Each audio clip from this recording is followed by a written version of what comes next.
So this is part 3 or the conclusion to the topic educated but unprepared. Whose fault is it really? Okay. We are going to deal with this conclusive part with something that I commented on somebody's thread on the 2nd of January. And I would like to say that it's something that is not really clear when we come to the training of the architect. There was in tradition, it is the master-apprentice sort of training that we had since the Renaissance, I believe. And now in this day and age, it's less of that and it's more of collaboration between consultants, between the team members. So these two set of skills are totally different, because the first one, to be the master and have your own apprentice later, you've got to go through with the master. And in the studios, in the School of Architecture, you've got to follow what is being instructed in the crits, be it desk crit, interims, or final presentation, and you just follow the master. But what if the student of architecture don't really know that? What if they think that they don't buy into it? You know, it's not an important skill set. And they do not want to go into being a leader, owning a company the traditional way, or being the boss or the director. You just want to collaborate with other people. Is this skill set what makes students of architecture and graduates not wanting to do architecture? Because I've always contended with this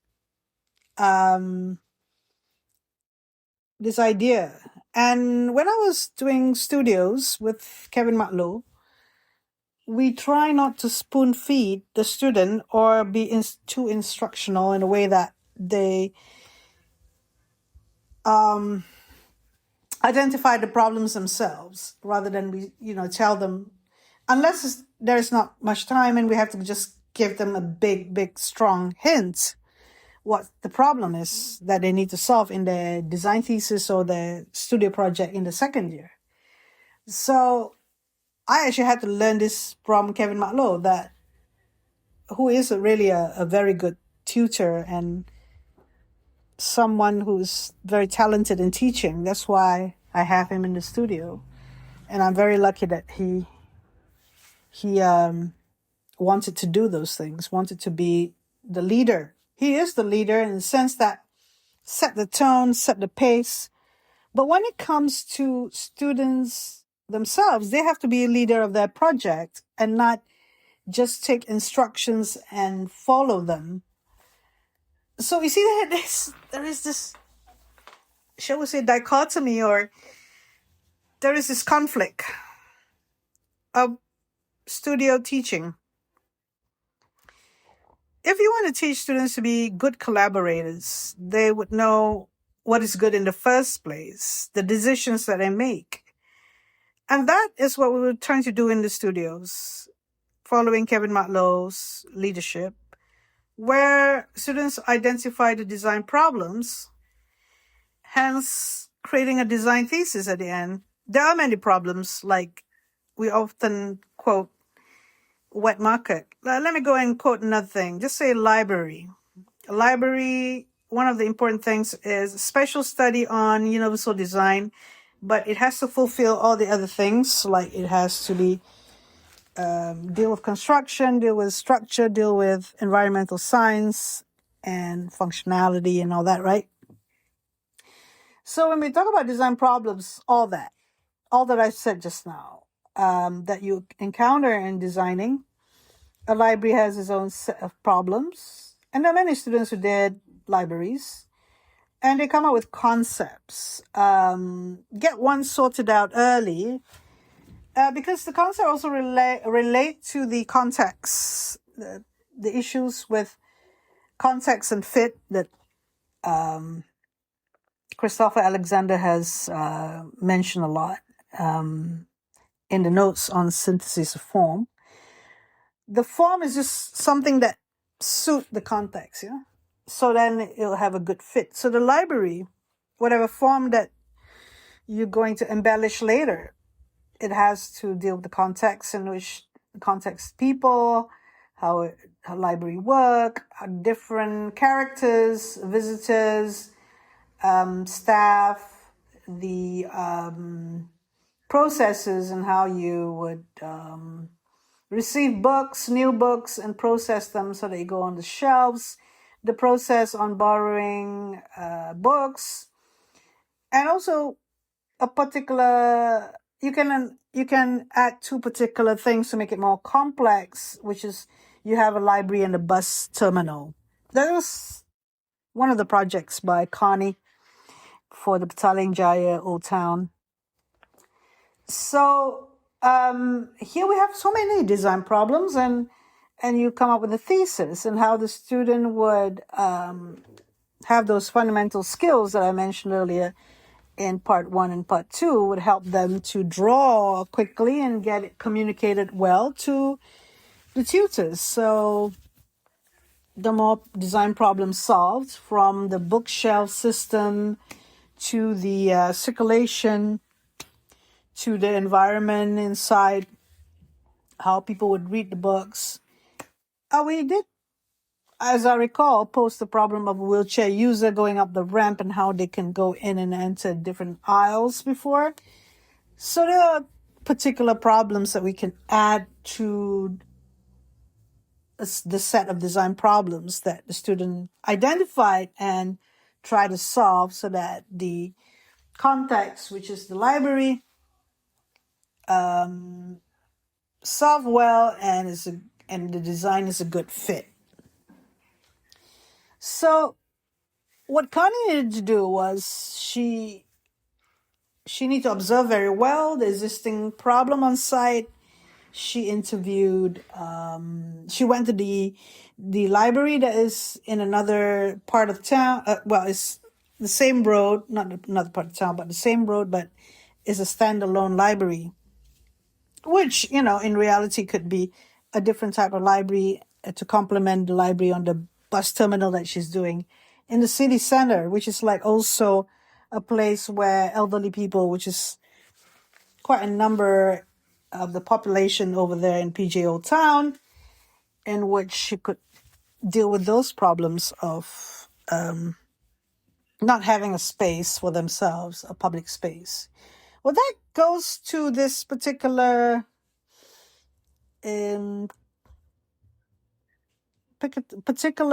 issue that's came up with regard to the former youth and sports minister, the Honorable Hannah Yo, said architects must make efforts to inspire younger generations to see architecture as a viable career option. So this is a big deal statement that the new federal minister, meaning that she takes care of Putrajaya, Labuan, and Kuala Lumpur, as a minister in the Prime Minister's department. And it has to do with infrastructure, it has to do with the quality of public space. And she was reckoning that the Malaysian Institute of Architects need to be collaborating with the government to design for public space, a better public space for people. So she did mention this in the newspaper article that I'm reading.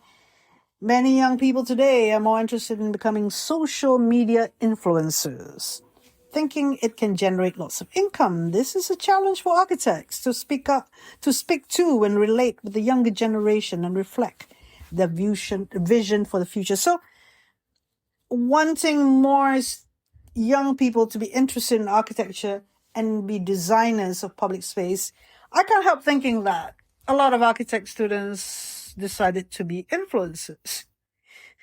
This is kind of like reading between the lines what's happening and noting down that not only we are observing it, but other people are also observing it, that students of architecture are not going to be architects, but they don't work for the traditional way that I mentioned just now, the master apprenticeship sort of way, but more of collaborators. So that collaboration skill set is important, where they need to be clear in the intention of and the vision of what they're drawing, isn't it? So this is in keeping with our topic for today, which is educated but unprepared. Whose fault is it really? I was trying to address this earlier. There was another post by the vice chancellor talking about the rankings, the university rankings that this vice chancellor his university participate in, is not the end, but the means to the end. So what is the end really? I would like to ask all of you out there, what is the end for this? I'm specifically looking at architecture students and graduating from architecture schools, which is one of the courses that are in this university by the vice chancellor who was commenting on the rankings. They have a system, you see. We know of a few universities opting out of that ranking system for universities, and we link this ranking system because the way they rank it is that how many publications do the staff members produce, how much research, international programs, a lot of other things that the staff need to produce in a university so that the rankings be high. So this is linked to the staff's key performance indicator, which is a yearly assessment of how they are doing. And I mentioned earlier that now it is at the lowest. Teaching is at the lowest, which is 30%. And one university staff, a typical one in the architecture school, can only spend 30% of their time, of their working time, teaching, and 70% needs to be doing writing articles, publishing, researching. As opposed to the time when I started teaching in the 90s, which was 100% teaching at that time. And later on, we were needing to do all those articles, but they were not really crucial in me getting a promotion. So we have here a conflict, because when teaching is 30% of the workload, training in schools of architecture, training students to be a proper architect with fundamental skills, lead to poor training issues where the academics don't have really enough time to really double check or make sure the students are trained properly. So we have this problem of graduates not getting jobs and being rejected a lot of time and not knowing what was the problem, and they opting for, they don't want to, but they thought they're going to be architects, but they have to opt for other vocations such as graphic design. They can do that, or other things. It is fine if the student of architecture want to do that in the first place when they were in the second year, third year. I don't see myself wanting to do architecture, being an architect. I want to be a business person later on, and I want to do this vocation or this sort of industry, graphic design, fashion design, and I have enough skills, talent to do those things. I'm not talking about those people. I'm talking about people who thought they were doing the right thing. They've invested time. After third year, they go to fourth year and fifth year. In the fifth year, they go and apply for jobs, and people say to them, no, your drawings are poor quality. You are not the candidate for this company. And it is a disservice It is a disgrace, isn't it, that students of architecture, and where does the fault lies? The fault lies in the system that we are not fighting. We are not fighting the system because those people in top management who may have been the dean, who may have been an architecture lecturer, they are there just doing their stuff and not really fighting for the architecture profession.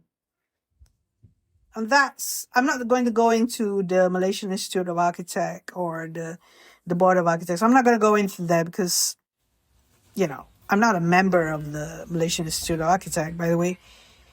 And I'm no more an architect in terms of practice, but I'm a specialist in architecture.